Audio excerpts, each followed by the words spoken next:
2022년 6월 10일입니다. 금요일이고요. 경매라방 제92강 생생경매는 그 가등기입니다. 가등기 관련해서는 301페이지에 나와 있습니다. 이번에 이제 담보가등기 2 이렇게 잡혀 있잖아요. 그죠? 담보가등기 2 이렇게 딱 잡혀 있습니다. 쫙 다 이제 펼쳐야겠지요. 그래서 뭐 여기 이겁니다. A 가압류, B 담보가등기, C 가압류. 요건 말이죠. 그냥 이런 게 모르셔도 되는데, 예. 그냥 지나가요. 괜찮아. 근데 이런데 막 관심 가지시는 분이 계시더라고. 그래서 제가 좀 안타까워요. 봐가지고 이게 우리가 경매, 우리 공부하는 것이 제 지론입니다. 우리가 석사, 박사 논문 쓰기 위해서 경매 과정 공부하는 게 아니죠. 우리가 기본적인 사항을 딱 잡고 그 다음에 실물 투자를 해가지고 어쨌든 돈 버는 게 목적이잖아요. 그지? 돈 버는 게 목적인데, 예를 들자면 뭐 이렇게 했을 경우에 취득세가 뭐 나오지 않나요? 취득세 나오나 마나? 그죠? 일단 취득세가 예를 들어 100만원 나온다 할지라도 그 부동산에 대해서 어떤 취득 행위를 함으로 인해서 취득세 100만원 나왔다 치자 이거예요. 그런데 나중에 보니까 내 주머니에 1000만원이라는 현찰 수입이 발생됐다면은 1000만원에서 100만원 빼면 900만원 내 번 거 아닙니까? 이런 쪽으로 이게 우리 접근하셔야 되는 것이, 이렇게 하면 취득세가 발생될 것이고, 이렇게 하면 뭐, 이것저것 다 생각하면요, 제 말씀 믿으셔야 됩니다. 진도 안 나가요. 진도 안 나가면요, 그런 분들은요, 평생 가가지고요, 부동산 투자 활동해가지고 돈 못 법니다. 한 예를 들어서 말씀드릴게요. 제가 그 자양동 쪽에 다세대 주택 빌라에 그 갭 투자해서 재미를 봤다라고 말씀은 안 드려요. 근데 사실은 안 그렇습니까? 일반 이런 그 경매 강좌를 진행하는 측에서 보면요, 막 자기는 경매가 몇십억 벌었다 그러는데 그 처음부터 제가 볼 때는 개뻥이에요, 개뻥. 여러분들 한번 생각을 해보십시오. 지가 진짜 경매 투자해가지고 몇십억 벌었단 말이지, 뭐 자기 자산 가치가 막 몇십억 된다 그러면요, 그 뭐 하려고 악을 바락바락 써가면서 유료로 강의합니까, 그죠? 예. 그래서 일단 어떻게 보면은 그냥 우리 투자자 관점에서 봐가지고, 그냥 제가 아까도 말씀드렸습니다만은 이게 참 중요한 것 같아요. 이게 필요한가 필요하지 않는가. 그죠? 그런 관점에서 이제 좀 접근을 좀 하시면서, 여기서 일단 서론을 줄이도록 하겠습니다. 하고, 어차피 이것도 궁금해 하시는 분이 계시니까 제가 이것도 보면 대법원 아마 판결일 겁니다. 말씀드릴게요. A 가압류, B 담보가등기, C 가압류의 경우에 배당은 과연 어떻게 되겠느냐. 이런 가지 시간 낭비하는 건 좀 제가 볼 때 시간 낭비입니다. 그런데 이게 A 가압류는 채권입니다. 채권이, 그죠? 가압류는 채권이고, 담보가등기는 저당권을 보니까 이 물권으로 봐요. 물권. 그죠? C 가압류도 가압류니까 이게 채권이란 말이죠. 이 채권은 뭐냐, 이게 물권과 채권이 크게 어떤 구분되는 것이요, 우선 변제권입니다. 채권은 우선 변제권이 없어요. 물권은 보니까 우선 변제권이 있답니다. 우리 요것만 아는데, 이게 처음 접하시는 분들은요, 왜 물권은 우선 변제권이 있고 왜 채권은 우선 변제권이 없느냐, 여기 막 치고 들어가시면요, 저 대학교 도서관 가셔가지고요, 지금 제 말씀에 이게 책임 없는 발언이 아니고, 대학교 도서관 가셔가지고요, 논문지 막 찾아가지고요, 왜 물건이 우선 변제권이 있냐, 우선 변제권이 있는 이유가 뭐냐, 이거 막 찾아보시라니까. 우리 여기서는 그런 걸 왜, 라고 말씀드리기보다는, 단지 우리는 이런 경우 주입식으로 좀 암기를 하셔야 되지 않을까. 물건 보니까 우선 변제권이 있대요. 채권은 어떻게? 우선 변제권이 없대요. 물건의 대표적으로 우선 변제권을 가진 권리가 뭐지? 그러니까 건저당권이래요. 야, 근데 담보가등기는 건저당권하고 비스무리하다고 그랬잖아요. 그죠? 근데 오히려 어떻게 보면 담보가등기는 건저당권보다도 조금 더 활동 범위가 좀 넓어요. 왜냐면 담보가등기 같은 게 청산 절차를 밟을 수 있다는 말씀을 제가 지난 경매라방 91강에서 말씀드린 것으로 기억이 납니다. 그죠? 이렇게 봐가지고 이제 어쨌든 우선 변제권이 있다, 우선 변제권 없다. 요 채권 역시 마찬가지. 우선 변제권이 없다, 이렇게 이제 나눠지는 거 아닙니까? 그죠? 네. 그럼 이 상태에서 제가 요걸 가지고 제가 칠판으로 잠깐 이동을 해가지고 한 번 더 말씀을 드려볼게요. 잠깐만요. 칠판으로 어디 갔느냐. 네, 나왔습니다. 이렇게 보시면 됩니다. 해가지고요. A 가압류, B 담보가등기, C 가압류. 여기 보니까 가압류는 채권이고 아까 말씀드렸습니다. 채권이니까 우자가 우선변제권입니다. 우선변제권 없어요. 담보가등기 물건입니다. 물건이니까 우선변제권 있고, 가압류 역시 마찬가지 채권이니까 우선변제권이 없고, 요거 정확하게 정리 안 되시는 분들은요, 이 영상물만 제대로 이해하시면요, 그냥 뭐 땡 끝난다는 거 일단 그렇게 하시고요. 자, 그러면 우리가 통상 보니까 이 우선변제권이라는 것은요, 자, 보십시오. 우선변제권은 뭐다, 이게. 제가 지난 91강에서도 말씀드린 것으로 기억이 납니다만은, 우선해서 변제받을 권리. 맞잖아요. 우선해서 변제받을 권리입니다. 근데 우선해서 변제받는다고 그러는데, 이 우선 변제권이라는 것이 말이지, 럭비공처럼 말이지, 앞뒤, 전후 가리지 않고 무조건 지가 나는 물건이기 때문에 우선 변제권인데, 그건 아니거든요. 근데 우선 변제권을 가지는데, 누구에 대해서 우선한다고 그러니까 우리는 상대가 있을 거 아닙니까? 나는 이게 누구보다 우선한다는 게 상대가 있을 거 아닙니까? 누구보다는 게 후순위 권리자 있잖아. 후순위 권리자. 후순위 권리자보다 우선해서 변제받아갈 권리가 있다. 그러면 상대적으로 이 우선 변제권의 권리는 선순위 권리에 대해서는 우선 변제권 권리를 주장을 못해요. 맞잖아요. 그죠? 자, 그럼 우리 이렇게 보여줍시다. 여기에 보니까 예를 들어 1순위 저당권이 있습니다. A가 있고요. 여기에 2순위 저당권이 있습니다. B가 있습니다. 그럼 이 1순위 저당권자도 저당권 물건 우선 변제권이죠. 2순위 저당권도 물건 우선 변제권입니다. 그 우선 변제권 있는 것이면은 저당권 다 똑같아요. 그런데 B 입장에서 봐가지고요. 예를 들어 C라는 또 3순위 저당권이 있다면요. B는 C한테 대해서, C는 후순위죠, 후순위. C는 뭐 B에 대해서 후순위잖아요. 상대가 있으니까. C에 대해서, 나 우선해서, 나는 너보다, 3순위 너보다도 우선해서 변제받아갈 거야. 라는 그런 권리를 주장할 수 있지. 2순위 저당권자가 말이지, 까불고 있어. 앞서 1순위 저당권자. 야, 너랑 나랑 맘먹자, 이게. 왜? 너도 저당권, 나도 저당권이니까, 야, 내가 우선해서 변제받아갈게. 이거 주장 못 한다는 것이죠. 맞잖아요. 그죠? 우리 이것만 딱 이해하시면 됩니다. 이게 우선 변제권은 뭐다, 이게? 후순위 권리자에 대해서만이 우선해서 변제받아갈 권리가 있다는 것이죠. 그럼 다시 치우고 또 한번 말씀 정리해 드릴게요. 그럼 여기 보시니까 이제, A 가압류가 있고, B 담보 가등기가 있고요. C 가압류가 있습니다. 가압류는 아예 그러니까 A와 B 요 두 개만 놓고 보자. 이게 C는 일단 제껴놔. 그래도 영원히 제끼는 게 아닙니다. A와 B 요 두 개만 놓고 보게 되면 C는 조금 더 살립니다. A와 B 두 개 놓고 보게 되면 A 가압류는 뭐다? 채권이니까 아예 얘는 우선 변제권이 없죠. 담보 가등기는 우선 변제권이 있긴 있는데 지보다 나중에 설정 내지 성립된 권리자에 대해서만이 우선해서 변제받아갈 그런 권리를 주장할 수 있을 따름이지, 어쨌든 B 입장에서 보면 A는 선순위 권리자잖아요. 물건, 채권 그걸 떠나가지고. 그러면 B 입장에서는 A는 선순위 권리다. 그럼 선순위 권리에 대해서는 우선 변제권을 주장 못해. 근데 가만히 보니까 A는 아예 채권으로서 아예 우선 변제권이 없고, B는 저당권, 담보가등기 물건이니까 우선 변제권을 가지긴 가지는데 후순위 권리자에 대해서는 우선 변제권을 주장한다. 그런데 B 입장에서 보면 선순위 권리자인 A에 대해서는 우선 변제권 주장하지 못하고, 이거 봐라. A는 아예 우선 변제권이 없어. 우선 변제권이 아예 없어. B는 봐도 우선 변제권 있는데 A에 대해서는 우선 변제권 주장 못해. 못하잖아요. 그죠? 야, 그럼 우리 너랑 나랑 서로가 우선 변제권이 없잖아요. 그죠?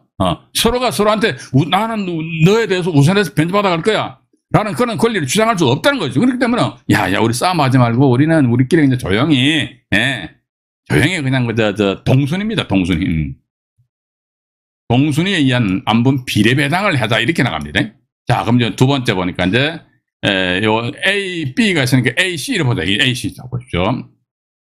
A 가압류죠. C 가압류잖아요. A는 뭡니까? 채권이죠. 채권이면 우선 변제권 없죠. C 가압류도 채권이죠. 채권이면 뭐 우선 변제권 없죠. 너나 나나 우선 변제권 없고, 야, 같이 맘먹어버리죠. 이렇게 나갑니다. 우리가 또 이렇게 보시면 되잖아요. 주택 같은 경우에 임차인들이 한 대여섯 명 쫙 있어요. 봐가지고, A가 있고, B가 있고, C, D, E, 이렇게 임차인들이 5명 있다 치자 이거죠. 그죠? 근데 이렇게 보면 A 입장에서 보면 말이지. 얘가 이 사람 제일 먼저 전입신고했거든요. A 입장에서 B와 C, D, E한테 야, 나는 너네들보다 먼저 전입신고했어. 먼저 전입신고하기 때문에 나는 너네들보다 우선해서 변제받아갈 거야. 라고 주장하지 못한다 이거지. 왜? A 전입신고, B, C, D, E 전부 다 전입신고한 임차인이다. 임차인 같은 경우 채권자입니다. 채권자. 물권자가 아니잖아. 물권자. 그죠? 채권자는 채권자 공평주의입니다. 그래서 A 입장에서 봐가지고요. B나 C, D, E 하고요. 맨 꼬레비로 전입신고한 E 있잖아요. 이 사람하고 동등한 순위야. 그러니까 동등한 순위인데 여기서 차등적으로 어떤 나름대로 권리를 부여해 주는 것이 뭐냐. 이게 확정일자입니다. 확정일자. 확정일자가 빠르면 그때 난 우선 변제권이 있다. 근데 확정일자가 없어 그러면 우선 변제권이 없다. 일단 그렇게 보시고 이와 마찬가지로 보니까 가압류 채권, 요 가압류도 채권 하니까 채권자는 어떻게? 채권자 공평주의야. 공평주의네요. 그죠? 공평주의. 왜? 우선 변제권이 없다 그러니까 공평주의예요. 채권자 공평주의. 그러니까 A는 C거든요. 요거 봐라. 우리 중학교 때 수학 배웠잖아요. A는 B고 and A는 C는 뭡니까? 그러면 이거 봐라. A는 B는 C 이렇게 되죠. 그죠? 이거예요. 이게 안분 비례배당입니다. 자, 그럼 여기서 이제 또다시 지우고 정리를 해드릴게요. 자, 여기 보시면 이제 A는 B고 A는 C니까 A는 B는 C가 된다. 그런데 가만히 보니까 B 입장에서 기분 나쁜 거야. 왜냐면 A가 있고 B가 있고 C가 있는데 A와 C는 가압류고 B는 담보 가등기잖아요. 둘이 이런 식으로 맞먹어버린다면 B 입장에서는 A하고 맞먹는 건 이해를 하는데 아니 뭔 소리 하는 거야. B 입장에서는 C는 뭐다 B보다 후순위 권리자잖아요. 이 상태에서 맞먹고 땡 끝나냐. 그럼 B 입장에서 정말로 성질 기분 더럽다고. 이랬을 적에는 어떻게 한다. 첫 번째 봐가지고 각자 자기네들 채권 금액별 안분 비례배당을 하고 두 번째 보니까 비례배당 결과 해가지고 예를 들자면 이렇게 할게요. A가 100만 원, B가 또 100만 원, C도 각자 아주 사이좋게 100만 원씩 비례배당 됐다 치자 이거예요. 그런데 B의 채권액이 만약에 200만 원이라면은 B 입장에서 봐가지고요. 일단 A는 100만 원 가져가요. 끝나요. 그러고 나서 B는 100만 원 받는, B 입장에서 봐가지고, 이 사람아, 내가 C 당신보다도 선순위, 그리고 물건이잖아. 그럼 내가 우선 변제권이잖아. 당신 이제 나한테 다 가져와. 자기 채권액이 만약에 200만 원이라면요. 그때는 이제 배당은 어떻게 된다. 그러니까 A는 100만 원, B 담보가등기는 얼마? 200만 원, 땡땡 끝나버린다고. C는 이런 땡땡 한 푼도 배당 못 받고. 그러니까 이 동순위, 여기 첫 번째는 보니까 동순위에 의한 비례 배당한 다음에 이제 소위 이제 차순위로 봐야겠죠. 틀린 흡수 배당. 비례 배당 이후에 흡수 배당한다. 이런 식으로 나와 있습니다. 요게 지금 현재 제가 조금 전에 보여드렸던 자료 아니십니까? 그 자료에 나와 있는 이 내용이라는 것이죠. 이게 보시면 이제 읽어보고 좀 말씀드려 볼게요. 지금 제가 조금 전에 설명드린 것을 토대로 해서 여러분들이 좀 이해를 해 보시기 바랍니다. 잠깐만요. 이제 채팅창에 많이들 들어와 계시네요. 인사 말씀 한번 드리겠습니다. 곽충건님 들어오셨네요. 반갑습니다. 담쟁이님. 최선영님 들어오셨고요. 박황룡님, 리장님 들어오셨네요. 반갑습니다. 떡갈비님, 주여사님, 조선님, 알보 집사님, 네, 감사합니다. 그 다음에 조창선님, 네, 감사합니다. 에리카님, 한태환님 들어오셨네요. 감사합니다. 고공쌤 부동산 TV님 들어오셨네요. 백만섭님, 홍대희님, 배찬인생님, 그 다음에 또 누구신가요? 박종민님 들어오셨고요. 맹자월님도 들어오셨네요. 나사랑님, 알까기대왕님, 한원종님 들어오셨네요. 네, 반갑습니다. 오늘 경매 라방 92강은 아마 이제 담보가등기 관련해가지고 전반적인 것을 이제 말씀드리는 것이기 때문에, 그러니까 담보가등기 관련해서 91강과 92강을 이제 집중적으로, 그러니까 2시간이잖아, 2시간. 내가 2시간 집중해가지고 딱 들어버리면은요, 그 전에 담보가등기 아리까리 했던 내용이 모든 게 딱 정리가 되는, 이 2시간 투자하는 게 아깝습니까? 아까워요. 그럼 경매하지 마세요. 뭐하러 경매합니까? 봐가지고. 공부는 하기 싫고, 그죠? 돈은 벌고 싶고, 완전히 양심에 털난 소리 하는 거지. 그런 사람들 상당히 싫어하는 게 아니라 혐오를 합니다. 그런 분들은 저희 채널에서 나가주시면 좋을 것 같아요. 예? 그래서 공부하셔야 됩니다.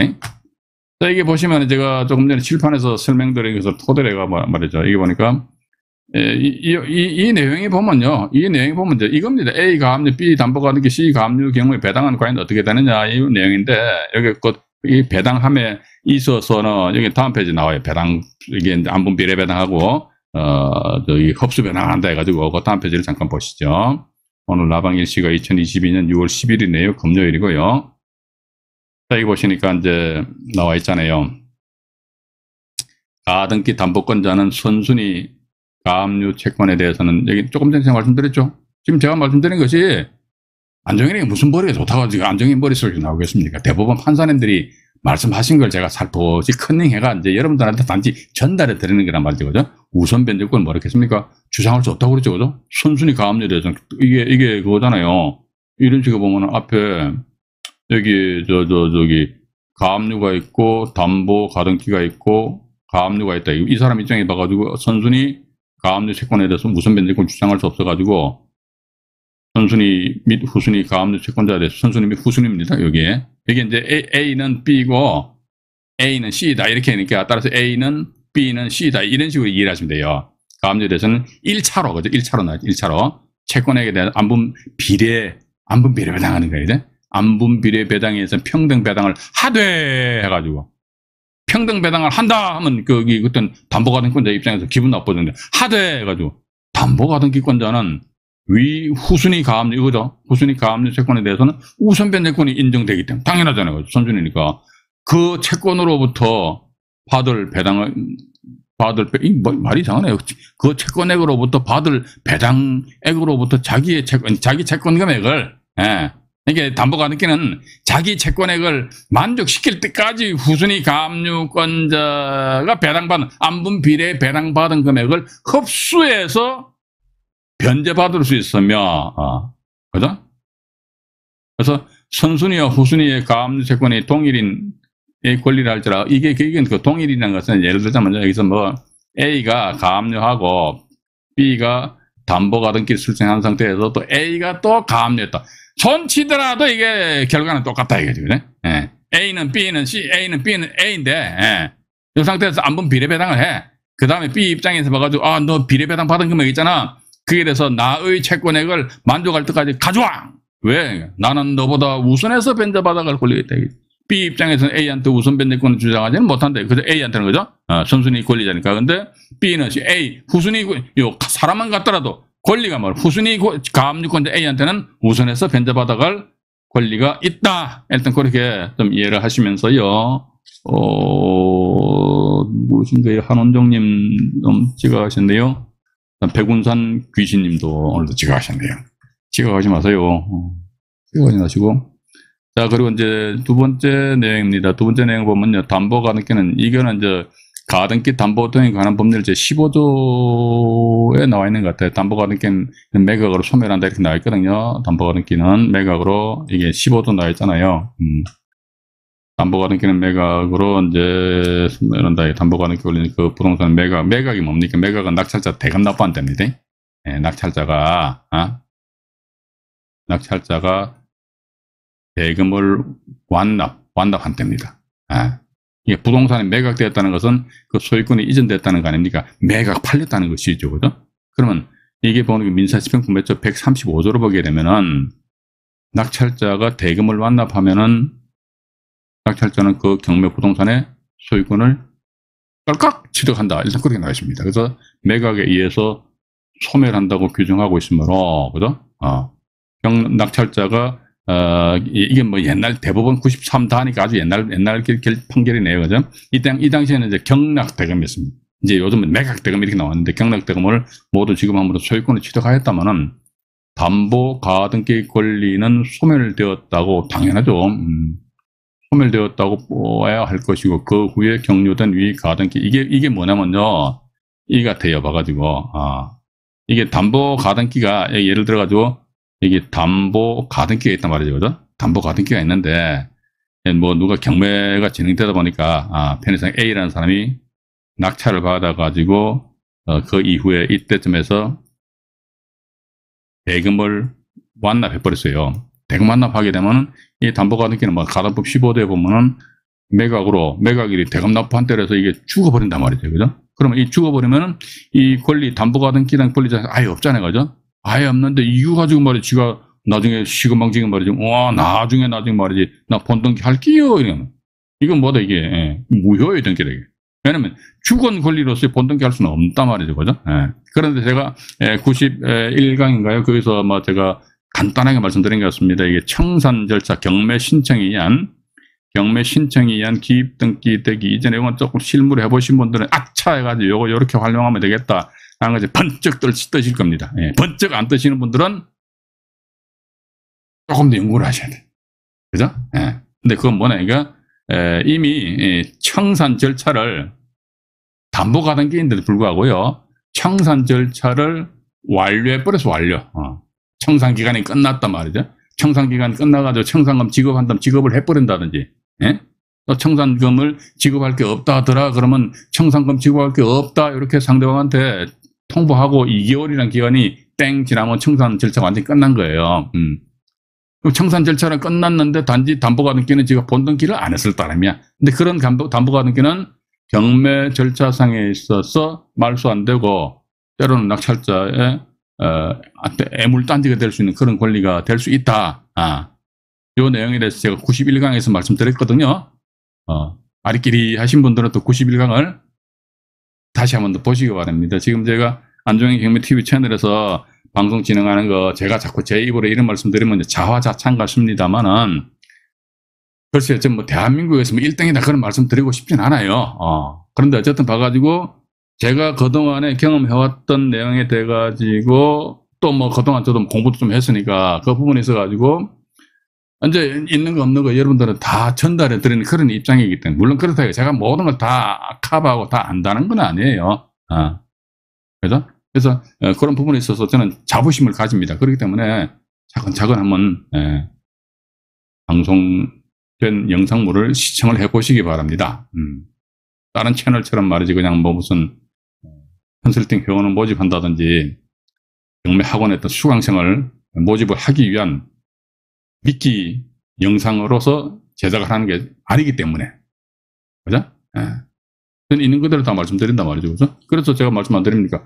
제 영상을 듣기 싫으신 분 나가시라니까요. 제가 굳이 뭐 붙잡고 뭐라지 방송 들으십시오라고 제가 그렇게 이야기 안 해요. 봐가지고 바깥에 나가서 저랑 욕을 하시든지 마시든지 마음대로 하시면 괜찮습니다. 그래서 일단 담보가등기는 매각으로 소멸한다. 근데 이게 여기 관련해 가지고요. 이제 그런 부분도 우리가 그런데 담보가등기는 뭐 경매 신청인 기입등기 이전에 청산 절차가 이미 완료되었다 하더라도 이랬을 적에는 비록 담보가등기일지라도 소멸 안 되고 본등기에 의한 소유권을 왜냐면 담보가등기는요 처분 청산권이 있고 귀속 청산권이 있잖아요. 처분 청산권 뭐다? 담보가등기가 경매 신청하는 게 처분 청산권이잖아요. 귀속 청산권은 뭡니까? 청산 절차를 땡 마치버리고 자기 앞으로 소유권을 그냥 가져오는 거야. 그런 권리가 있기 때문에 그런 만약에 경매 기입등기 이전에 청산 절차를 마쳤다 하더라도 이런 사실은 관계는요. 그 담보가등기권자가 법원에다가 신고를 안 하면은 법원에서 조사도 몰라요. 법원에서 조사도 모르는데 상차 우리 제3자인 경매인은 알 방법이 있겠습니까?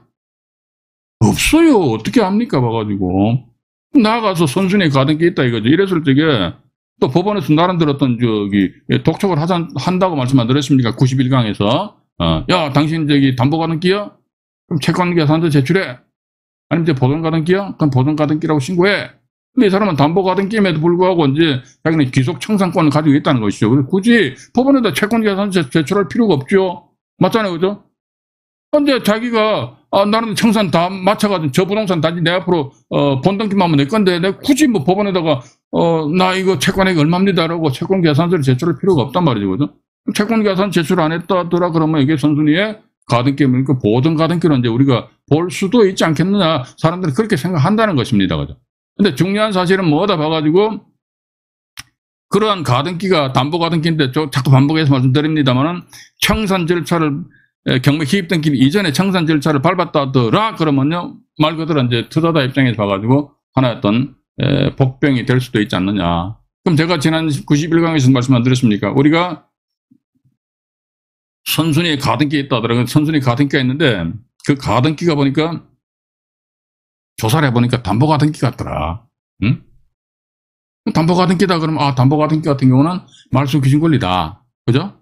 말소기준권리에 해당되기 때문에 그냥 입찰 들어가도 된다. 맞아요. 이 말씀도. 맞는데 그런데 만약에 그 담보가등기권자가 경매 기입등기 이전에 말이지 청산 절차를 이미 땡땡땡 맞춰버렸다.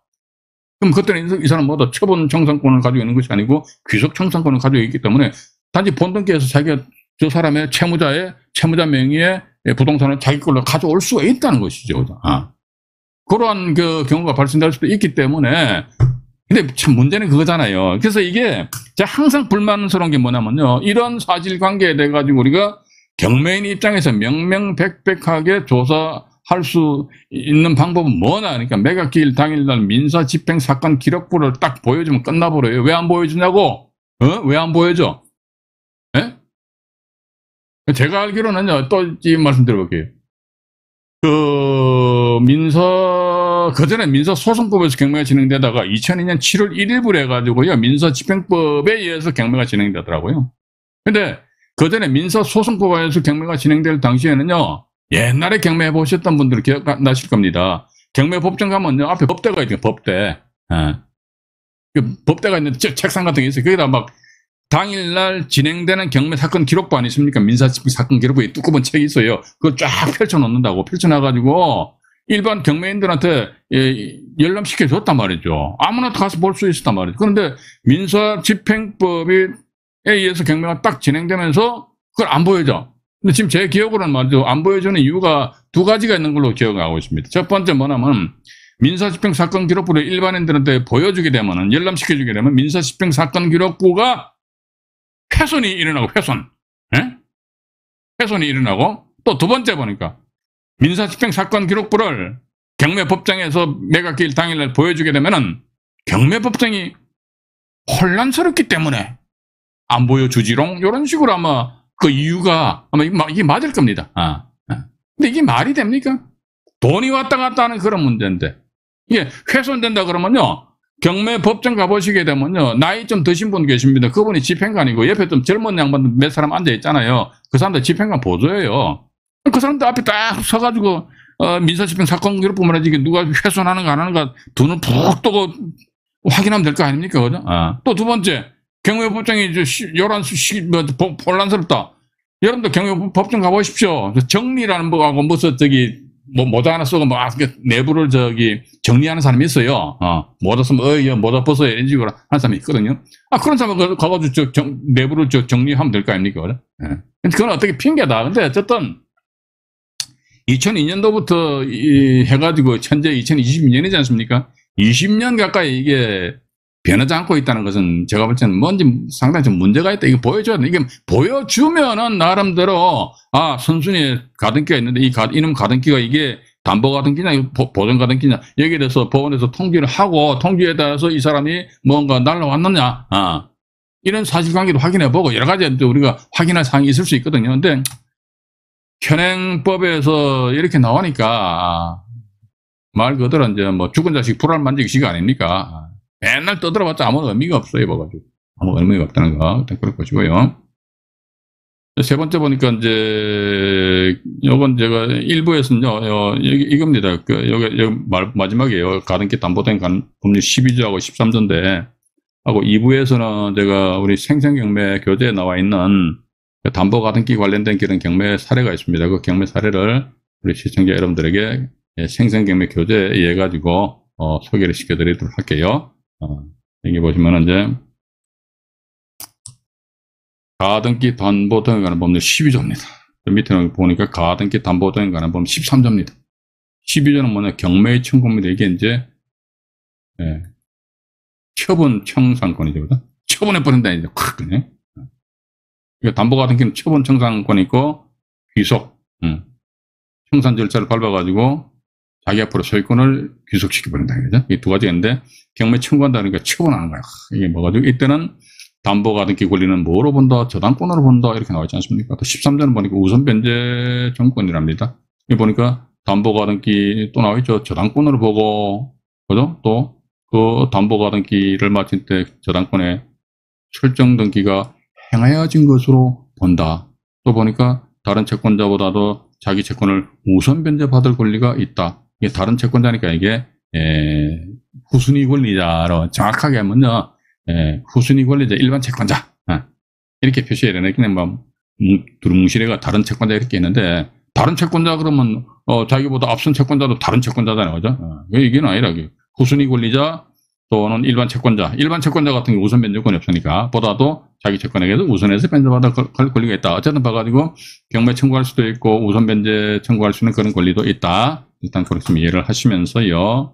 자, 그럼 여기서 일단 이제 이번 92강 일부 방송에서는요, 이제 담보 같은 관련된 판례라든지 법 조문에 대해서 개략적으로 말씀드렸고요. 2부에서는요, 담보 가등기에 의한 경매 신청 또는 선순위 담보 가등기가 있는데 다른 제3자가 경매 신청하였을 경우에 우리 투자자 입장에서는 어떤 식으로 접근하여야 될 것인지에 대해 가지고요, 제가 쓴 졸저 생생경매 교재에 의해서 간단하게 말씀을 드리도록 하겠습니다. 자, 화면을 저장한 상태에서 2부 방송에서 만나 뵙도록 하겠습니다.